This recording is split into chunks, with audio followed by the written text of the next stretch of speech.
Hello and welcome. My name is Ashwini Patish. I'm the chair of the WLU Department at Laurier.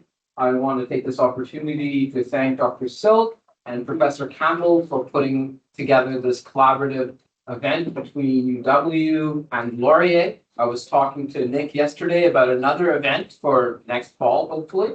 And as AI rapidly changes the shape of our lives, I'm looking forward to these critical and informed perspectives. So I'm going to pass it over on to Dr. Silk. Thank you very much. I don't really have too much to say except welcome everybody. If you aren't familiar, the Ethics of AI Society is a group of over 100 people across 3 different university campuses.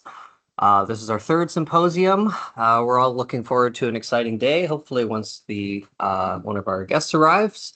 So with that being said, I think we can kind of start the sort of start getting things in motion. But before I do that, I want to acknowledge that we're on the Haldeman Tract, which is the traditional territories of the Haudenosaunee, Anishinaabe, and Neutral peoples. And this land is part of the Dish with One Spoon Treaty between the Haudenosaunee and Anishinaabe peoples, and symbolizes the agreement to share, protect our resources, and to not engage in conflict. So our first guest speaker today is going to be Nick Ray. And hopefully it won't take too long to get his slides working. So just bear with me for 1 second. Okay. All right, take it away. Sam says okay. Hi, everyone. I'm going to be talking today about some things that I know a little bit about, but not a lot about. So if you know more about these things, feel free to correct me. Feel free to do that in the middle of the talk. If I'm saying something, you're just like, that's not what I think Marx said, because part of the talk is about Marx. And that's fine to interrupt with any questions you might have. I think Matt said like 20, 25 minutes, and I think we'll be okay even if we have some questions in there. I want to point out a couple of things. I want to point out that I'm using the term epidemic for AI. That's intentional. I would have maybe, if I was giving this talk even a few months ago, I would have said pandemic. Maybe there's a hope that we get out of it, but no, I think this is an epidemic. By using that language, I mean to invoke that I have zero confidence that the problem will go away, though I think the problem will transform, and I think we have ways of handling and mitigating some of the problems with sort of, like nasty AI use by students, but also by scholars more generally. I also want to point out that I'm an assistant professor at the University of Waterloo teaching stream, and that matters a lot. I've focused a lot on pedagogy and trying to think about the role of AI in pedagogy. And I've thought a lot about these issues with my wife, Amy Butchert. She's an instructional design specialist and sessional instructor here at the University of Waterloo. But she doesn't believe any of this crap. So just some other stuff that we've worked together on, but this is me doing foray stuff into bizarre Marxist theory. So there's 2 tasks for the talk. The first is to just give a quick overview of Marx's theory of labor as a distortable part of our species being, or human nature, and then use Marx's theories of alienated labor and related theories of exploitation. The alienated labor stuff is more the young Marx, the exploitation stuff, the later, more economically minded Marx, to diagnose the epidemic of student AI use. The idea here is that a proper diagnosis of the epidemic is required if we are to have an appropriate moral response as pedagogues. So the focus is going to be here on student AI use, largely at the university, but not solely, but that'll be my main focus, and how we respond as university educators. Sorry, just let me grab. And because these talks are short, I always like giving people my thesis straight up so you can see where we're going, and we'll just sort of piece together the trip as we go. My thesis is that ChatGPT et al., so pick your favorite one, Copilot, Claude. Claude's getting a lot of good press because they won't give in to Pete Hegseth lately. But remember, their only reason for not giving in to Pete Hegseth is to say our AI isn't reliable enough yet to autonomously kill people. It's not a moral argument that's based on principles. But here we go, all of these things that we're all familiar with, all of these LLMs that students tend to use. The epidemic is not primarily about lazy students, but technologically driven intensification of labor that has been poorly mismanaged or poorly managed or mismanaged by governments, school boards, colleges, and universities. And just when you think they might be doing something right, they double down on things that make the issue worse. And we'll see some examples of that. This includes professors, so remember that's my primary concern. So just to give you an idea of the lazy talk, you'll notice that I'm picking here the Daily Mail. The next one is the New York Post. These are not periodicals of great repute, but there's where you get to see, I think, the finger on the pulse of how people are actually thinking about this. Entitled behavior and excuses of lazy NYU students using AI to complete their assignments. That one's from last year. Much more recently, this one's only from a couple of weeks ago, from the New York Post. New AI homework agent will do assignments for lazy students, even while they sleep. We are so cooked. Okay. This one is about Einstein AI. Raise your hand if you know about Einstein AI. Raise your hand if you don't. This is your introduction. So AI, some of its promises, some of its delivery. Einstein AI can log on to your school's learning management system. So here at Laurier, My Learning Space, at Waterloo, Learn, the Brightspace architecture that both schools use, can log on to that LMS, read through course notes, instructor guidelines for assignments, can figure out when drop boxes are open, when discussion boards are open, and just be the student in the class. So it's now possible with this technology, especially as it gets better, that students will not even have access to the course. So this idea that even when they sleep, right, this is something that the AI can be doing for them, largely unprompted.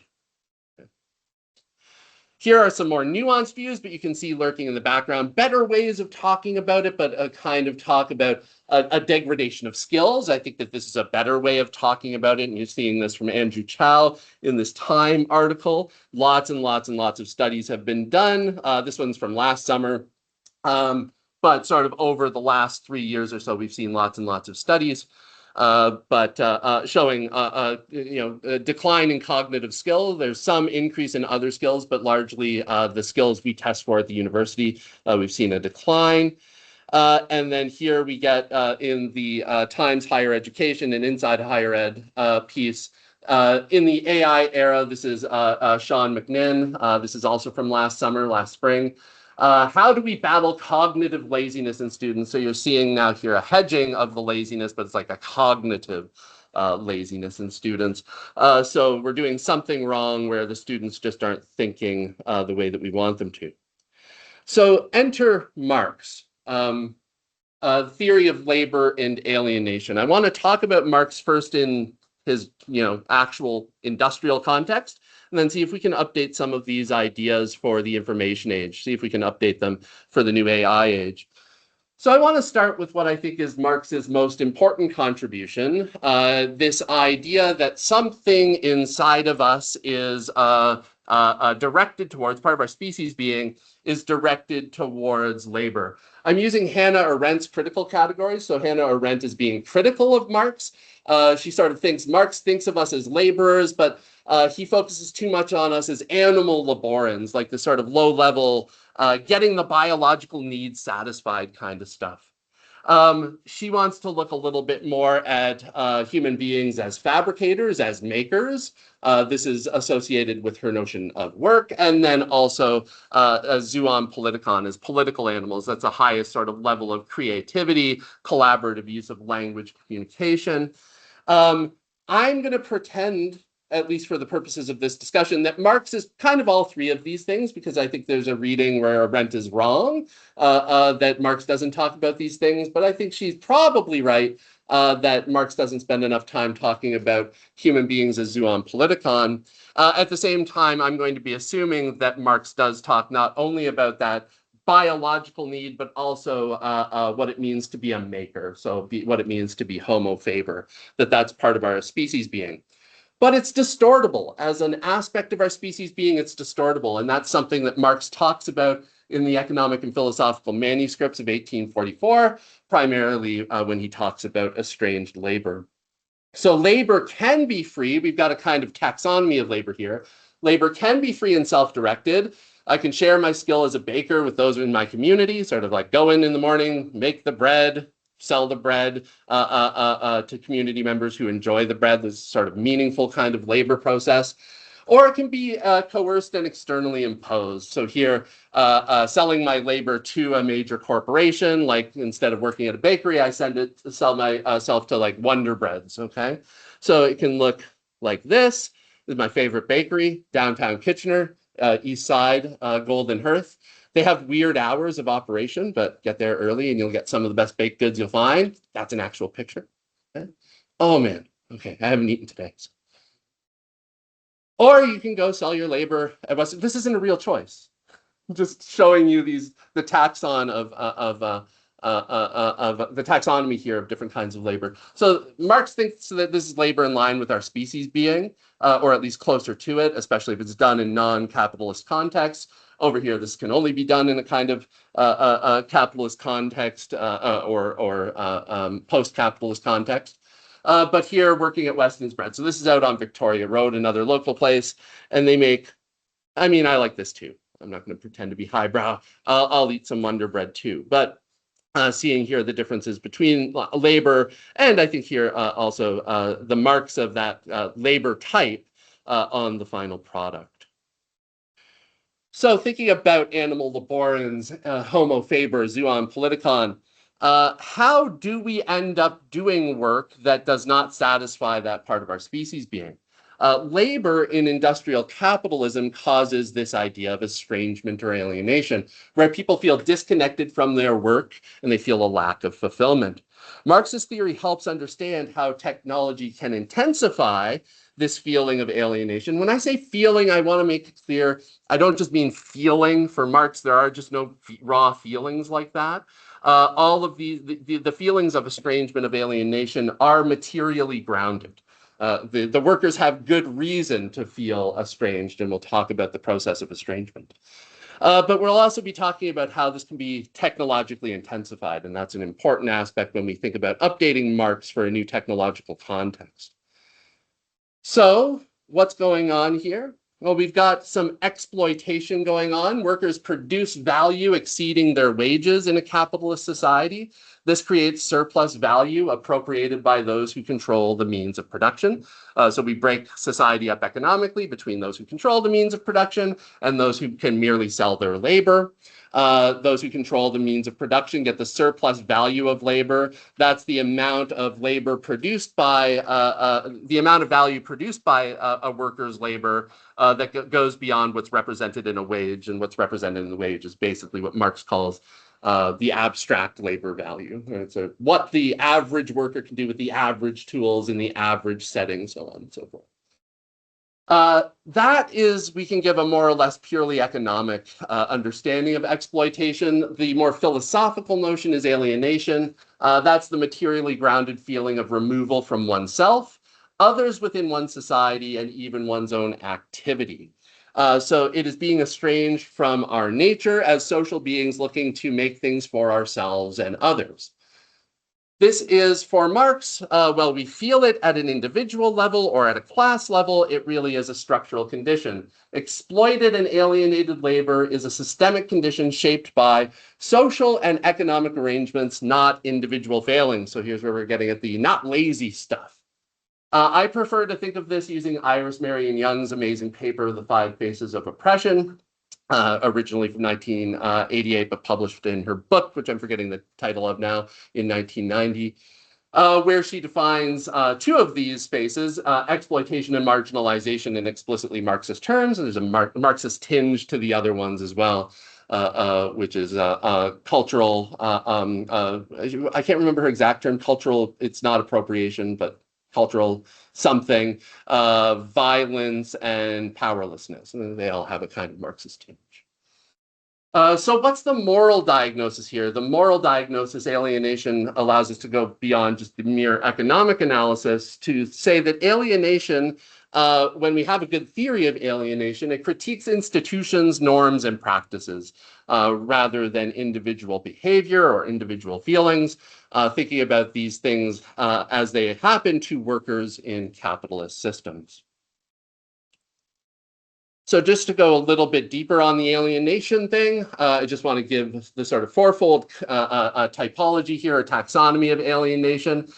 So we're alienated from the labor process itself because capitalist labor production with its rationalization is not the way that we are sort of designed by our species being to engage in labor. It goes against our species being as workers and makers, usually by prioritizing single tasks that are to be efficiently done.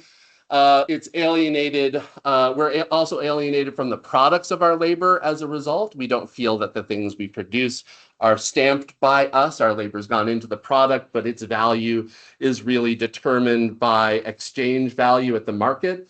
This gets into Marxist ideas about commodity fetishism. We fetishize the commodity away from the context of production and just think about it as a shiny object to be bought and sold.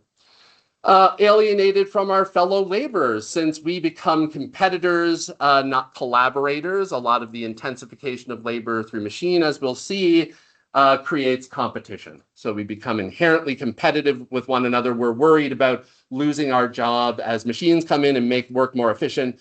Actual human labor is needed less. Will we be the people who manage to keep our jobs, or will we be part of those who get marginalized away from? So like, this is Iris Marion Young again, but Iris Marion Young reading Marx.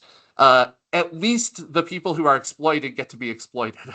The people who are marginalized, those are not the same thing. Marginalization is being left outside of processes of work altogether. So productivity, consumption, because you can't consume if you're not producing, you're left out of the system altogether. We're worried about that happening, so we're competing with one another as exploited laborers.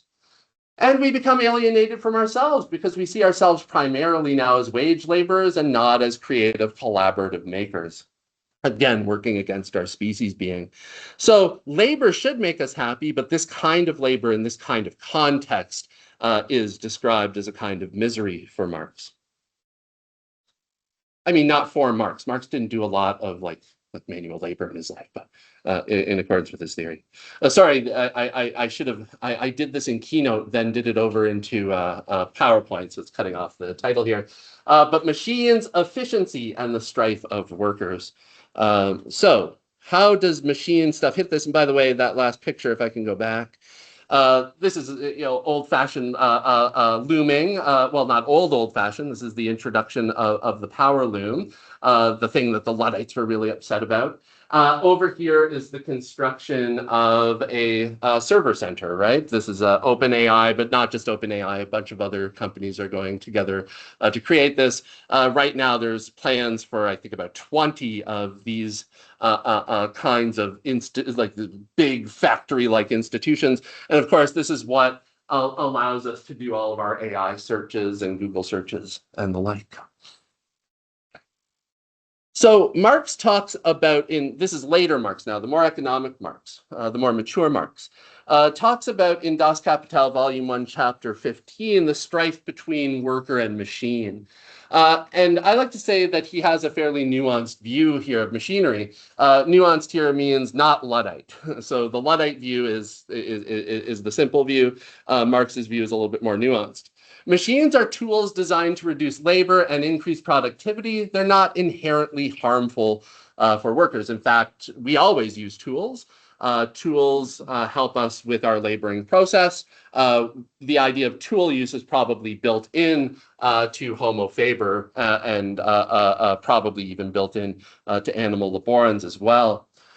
But what happens in capitalism is we get an intensification of labor up to the point of displacement. Remember here, moving from exploitation to marginalization, being on the margins of a society that defines everything in terms of productivity. So under capitalism, machinery efficiency can cause layoffs, wage pressure, downward pressure. So when you see those graphs that show real wages being stagnant, if not falling off a little bit against productivity metrics, what Marx is talking about here is the intensification of labor. You're getting much more labor out of that abstract labor value. You're getting much more value out of that abstract labor, I should say. Increased workloads for workers. We think machines should lessen our workload, and in an ideal situation, that would likely be the case. Take the tedious tasks so we can focus on some other things like the more creative parts of production, but no, what we see is actually in places that have intensified machine labor, the work days are longer for workers and more intense for workers. More workers are more surveilled than they were before, so on and so forth. We also see a de-skilling, an intentional de-skilling of the labor force. So trying to make sure that there are pools of labor that are accessible to employers that don't cost a lot of money. Labor displacement, at the end of the day, that marginalization that can occur. So Marx says that the root cause of the conflict, even though that workers might think it's the machine, the Luddites might look at the machine and say, let's smash the machine. That's not really a good recounting of Luddism, but we're going to go with a kind of caricature of Luddism. The real issue is with the socioeconomic framework within which production is occurring. It's the problem of capitalist ownership, not the technology itself. So here, that's what's harming workers. It's the owners of the means of production here, the owners of that technology as it's used in production, who are going to get as much value as they can get out of it in the form of surplus value, the differential between what the commodities and the end product can get at market in exchange value and the abstract labor value that goes into it. So there's a bit of a misplaced hostility, says Marx, misplaced hostility that we should correct for. So for updating Marx for the information age, we can see that AI is a kind of new production tool. It's a new way of producing things. AI algorithms, especially the ones we're familiar with, the large language models, now perform both some manual labor, but actually they tend to be better at the mental labor. That's what Marx and Engels call intellectual labor in the ruling class and the ruling ideas from the German ideology. So those who control the means of material production also tend to control the means of mental production, the production of ideology within our society, the production of culture, images, religion, philosophical ethics, all of these things are going to serve those who are in the materially dominant class, reflecting their material dominance in here intellectual or mental dominance. So what was something that was once thought to be the purview of just human activity is now offloadable. We can engage in that cognitive offloading, get ChatGPT to do some of our thinking for us.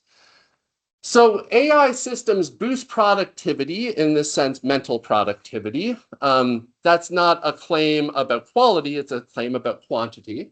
And so increase worker alienation by extracting even more value from concrete labor through changing the abstract labor value that determines exchange value of products and how much workers will be compensated. So again, what we're seeing is this intensification. You don't get paid more, you're just expected to do more. And the promise of the actual machinery is maybe you'll be able to do less. That's like the promise. But in actuality, bring this back to academic work, it's not that AI is going to help you write your 2 articles a year that you can satisfy the university with your research production. It's that, hey, you've got AI tools now, produce 4 or 5 or 6 articles a year. Or if you're in psychology, produce 20 or 25 instead of 5 to 10 research articles a year. So we're seeing that kind of dynamics enter into our academic work now. The effects of AI depend on ownership and control within economic structures, not the AI itself. And I know that's a really contentious claim.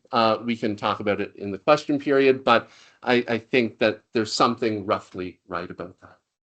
In educational settings, AI serves as both a tool, but also a challenge to students' intellectual labor. But part of this is not just thinking about it as an AI tool, it's thinking about it within that socioeconomic context.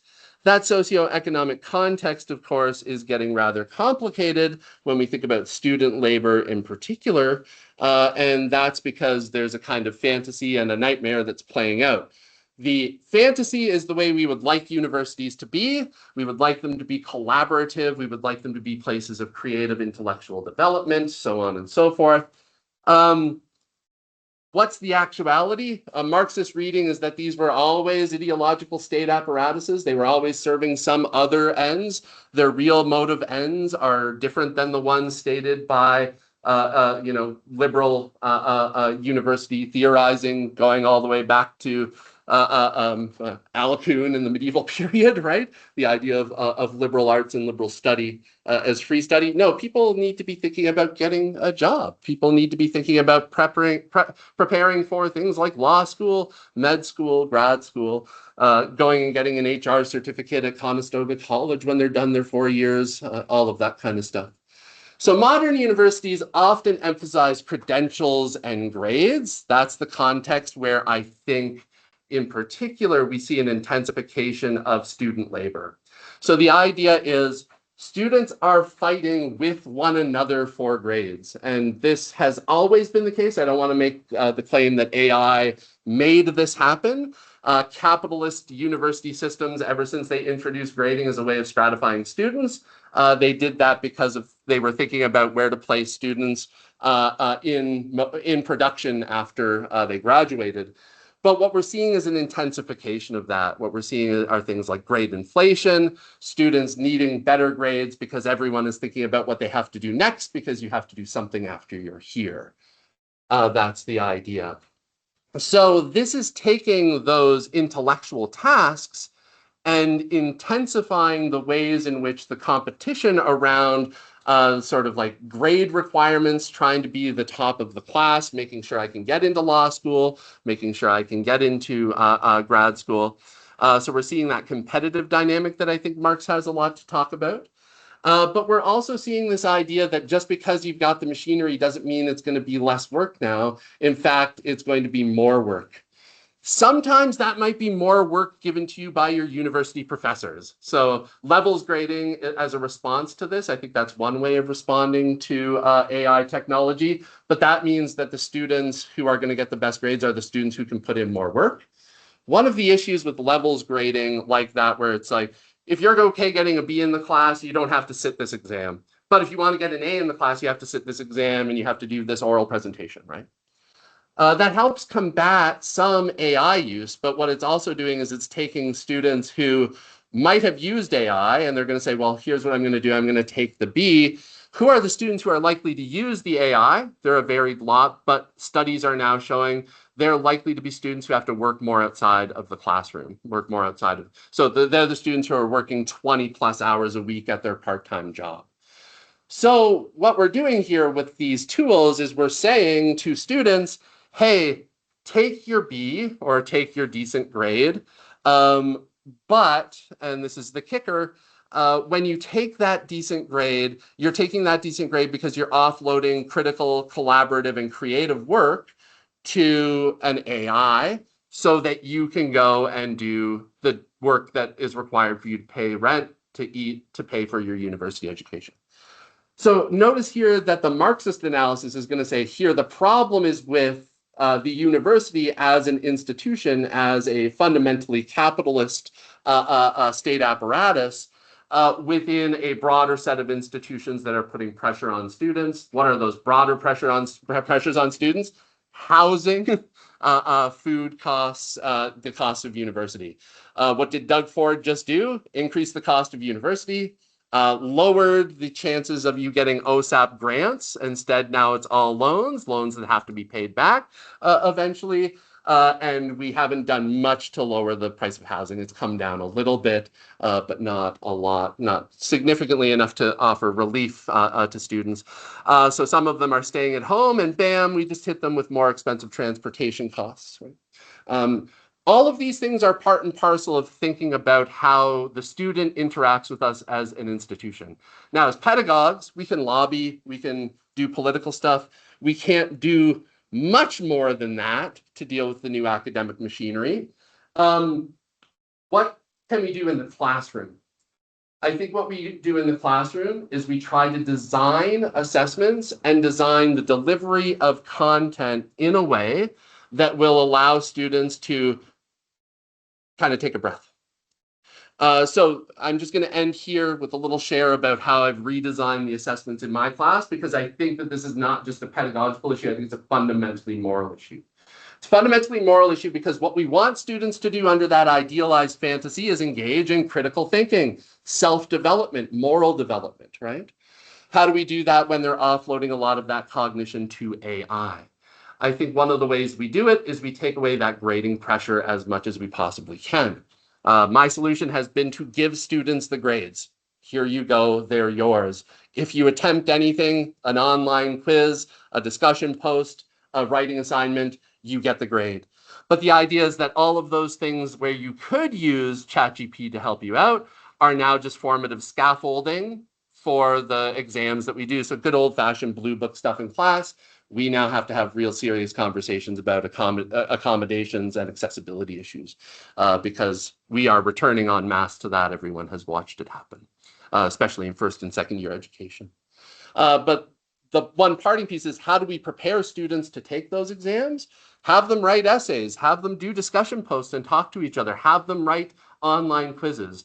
Well, they can use ChatGPT for that. They won't use it if you just give them the grades. Remember that the compulsion to use ChatGPT is not just to offload cognition, it's because they're worried about their grade.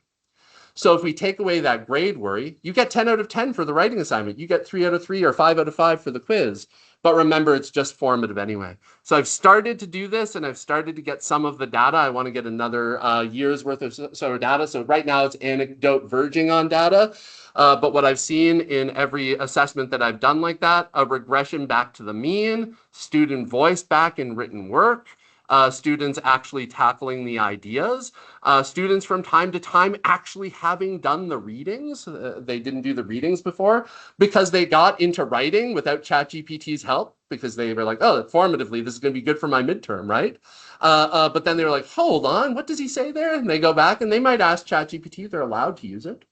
But they're actually going back to the text. I've watched them do it. I've watched them actually print out readings again. Holy crap. So I think that there are some measures like this that are helpful. I'm just going to end it there. I'm more concerned with, in question period, getting ideas. So ideas about how we offset this sort of overwhelming concern with grades, overwhelming concern with ranking, and those sorts of things. Thanks, folks. All right. Jesse, yeah. So you just want to ask about alienation. When you said marginalization, that's the same thing? You can feel, yeah.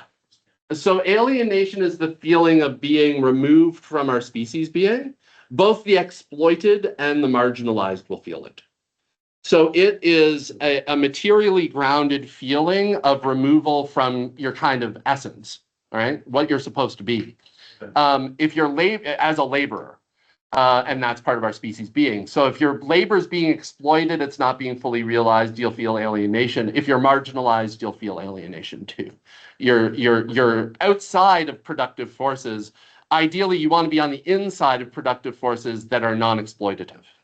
So human beings are always producing. So multiple kinds of alienation. Right. Lots of things can make you alienated.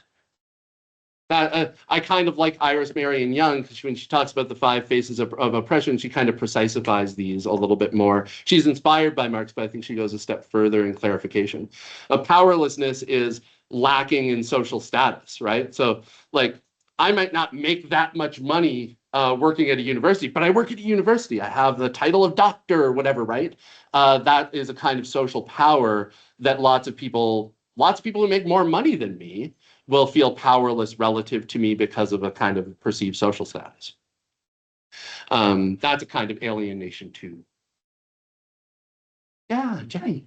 As you know, I've been fascinated by this experiment that you're trying. Yeah. Now, when you first told me about one of the things I found shocking, was the way you described it as telling them you will get 100%. Yeah. Right. But in effect, what you're doing is just saying, I'm gonna mark this stuff pass fail. I mean. There is a difference, but I mean, right. It's that rather than you'll get all 5 points, but pass, 5 points for each pass. When you say pass fail, I don't know if you mean what I would mean when I say pass fail, which is that they could fail. They do nothing. I had a student who submitted the word hello. They got 10 out of 10. Yeah. I had a student who submitted a reason why they couldn't finish the assignment and why they felt bad about it. They got 10 out of 10. So, but if you said, I'm gonna mark it, and I'm just curious whether the rhetoric is important. So if I said, you have to do to get a pass is submit something, anything. Right. So I like that. I think that that's the language I prefer. It's not the language I'm using because what I'm trying to do is get buy-in. Their currency is percentage points. That's what I was wondering if it was important to use that language. I think it's important for now to use that language. Oh, they remain important. I Might use be. the rhetoric matters. It might be. Yeah, okay, interesting, thanks. Yeah, Nathan. I have, I'm curious, so I'm gonna give you the almost exact opposite perspective that I wanted to. Love it. So another way to view AI advances is actually that it lowers the barrier for entry into many of these fields. Right. So if we look at, like if I go back to myself when I was 10 or whatever, or maybe 15, maybe I had an idea to program something, but it seemed so foreign or it seemed to require an expertise that I didn't have, or I had an idea to make a movie, some image in my head, but I didn't have a video camera. I didn't have someone who wanted to act in it. I didn't have computer graphics to have. I mean, I'm also kind of thinking about I have a 12-year-old kid, right? So aliens coming down or something like that. Like I couldn't produce this stuff. Right.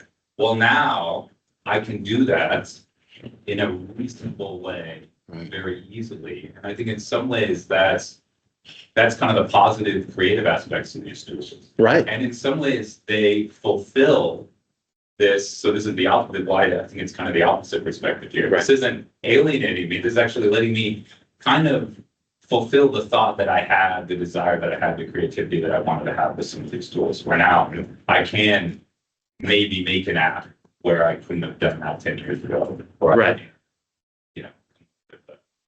Or something like that. Yeah. The skills to do it.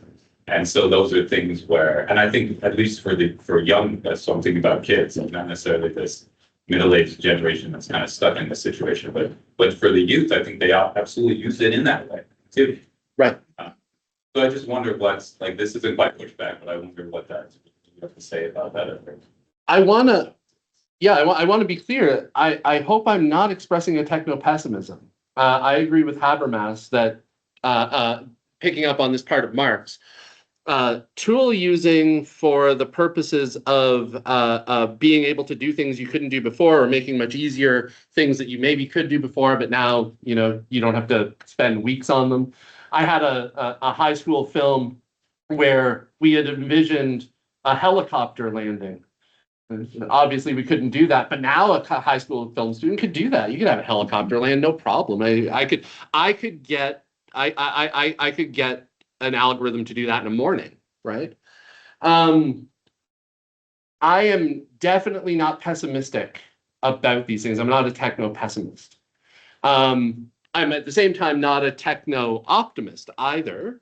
I think Marx gives us a nice way between, which is to say, human beings love using tools. There are a lot of great aspects to these new tools that we want to foster because they help us be creative, they help us express, so on and so forth.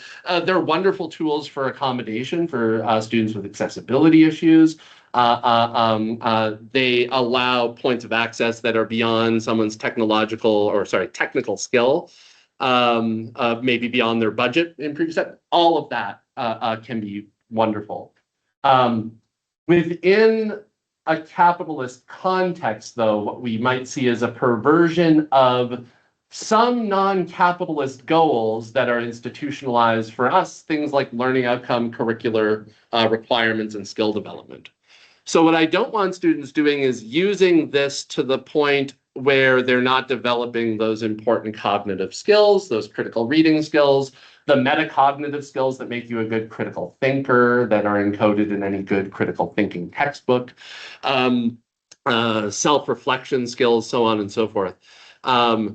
So it's kind of like we've got a tension here between what are the learning outcomes, the assignment level, course level, curricular level, what do we think it is that universities do to prepare people for the world and be part of the world themselves.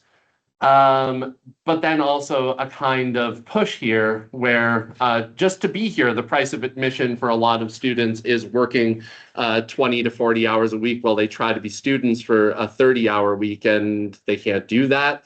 So are they going to start using it as a crutch? The concern is that they're going to use it as a crutch. So what do we as pedagogues who want to preserve those learning outcomes, what do we do to try to make that crutch less likely to be used when it shouldn't be used? But yeah, not a techno-pessimist style. Yeah. So one area for expansion and further exploration that I see, and I want to get your take on this, is Marx, of course, has sort of four views. Now, there's going to be equity concerns when it comes to AI, with students using different technologies and having an advantage when it comes to maybe what are considered better technologies. Yeah. And then you see this class antagonism sort of taking place within the arena of AI. And what would you say that the sort of Marxian framework that you can help in respond? Yeah, so there's going to be so there's always Adorno and Horkheimer in the Dialectic of Enlightenment. They talk about index levels. There's always a product for every index level. Make sure that you're getting buy-in, right? Now they're talking about cultural products like films and food, but they're talking about products more generally. This is true of all commodities. It doesn't matter. You see these on commercials. It doesn't matter how poor you are. You can lease this car, right? Or you might have to shop at Walmart, but you'll still buy mass-produced clothes. But I got some more cash. I'm going to be wearing my Gucci. So we break down into these kind of index levels that come along with sort of social stratification. That is exactly what's happening with the AI. You get a much better AI experience. You get a much more convincing AI output for most tasks that students want to put it to and say, like, write this discussion post for me. If you're on the for-pay ChatGPT, as opposed to the free one that I use to figure out how to fix my car, right? It can do the other stuff, but it's not as good as the for-pay one. Especially when it comes to things like finding reliable citation, getting citation right, not hallucinating as much, so on and so forth. There's also, I think, stratified, like, if you're a rich kid who's been taught well, you could probably vet AI outputs better than a kid who's just starting to use some of this technology for the first time. There's a lot of, I think, that a Marxist analysis can say about that. Time for one more question. Going back to your experiments with the 100% or 0, do you ever have students express feeling of disingenuousness when they're sort of expecting a more personalized evaluation? They still get a personalized evaluation. I'm glad you asked that question. I still give them the grade that they would have got. So if you did this on the midterm where I am grading you and it's not pass-fail, it's not 100%, look, this is a C, or this is really good, it's an A. But then they get personalized feedback.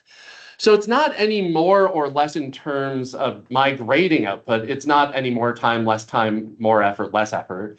I'm still giving them the full feedback they get, depending on the assessment, rubric feedback, personalized feedback, that sort of stuff. It's just the end product is no matter those comments and no matter the grade where I assess your level of learning, you get a 100%. But you come out of that with some information about how to improve, where your current level of learning is as exhibited on this assessment, and where to go from there. The same way as I would have before, where I was just giving them the grade and it was about the grade. But when they don't have to worry about the grade, I think they also get a chance to focus on that stuff a little bit more, because it's not like, oh, I got a B. It's, oh, I got a B, but he's told me how I can get to the A range. And I always did before, but the amount of times where you put stuff up on Brightspace, right, and find out that they didn't read the comments at all. I'm finding one of the other positive benefits of this setup is that they're reading the feedback now. They're reading the well, it's still not all of them, but more of them are reading the feedback. Because they just get a 10% on the grade book, or a 10 out of 10, but that I want the information, so they actually go get the information.